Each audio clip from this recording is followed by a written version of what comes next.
Taste the Daily.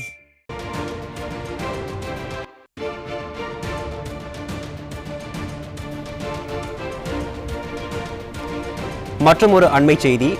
மழை வெள்ளத்தால் தென்காசி, நெல்லை, அரியலூர், செங்கல்பட்டு என பல்வேறு மாவட்டங்கள் பாதிக்கப்பட்டுள்ள நிலையில் மதுரை மாநகரிலும் சாலைகளை மழைநீர் ஆக்கிரமித்துள்ளது. இது குறித்த கூடுதல் விவரங்களை செய்தியாளர் விக்னேஷ் வழங்க கேட்கலாம். வணக்கம் விக்னேஷ், மழையால் மதுரை பகுதி பாதிக்கப்பட்டுள்ளது. இது குறித்த விவரங்களை பதிவு பண்ணுங்க. நிச்சயமாக அருண், அதாவது மதுரையில் விடிய பெய்த மழையின் காரணமாக மதுரை மாநகர் பகுதி முழுவதும் மழைநீர் தேங்கி நிற்பதால் வாகன ஓட்டிகள் மிகுந்த சிரமத்திற்கு உள்ளாகியுள்ளனர்.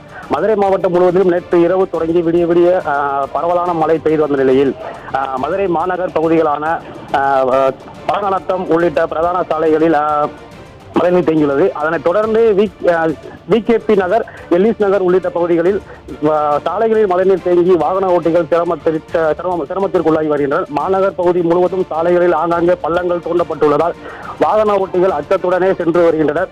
மதுரை எல்லிசி நகர் 70 அடி சாலையில் மழைநீர் தேங்கியதால் மீனாட்சி அம்மன் கோவில் வாகன நிறுத்தும் இடத்தில் மழைநீர் சூழ்ந்துள்ள காரணத்தினால் பக்தர்கள் சுற்றுலா வாகனங்கள் வருவதில் சிரமம் ஏற்பட்டுள்ளது.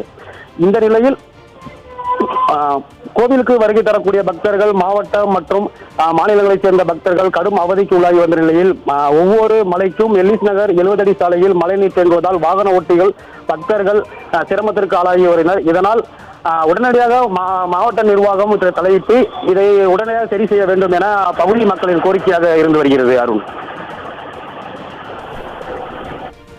விவரங்களை வழங்கியமைக்கு நன்றி விக்னேஷ்.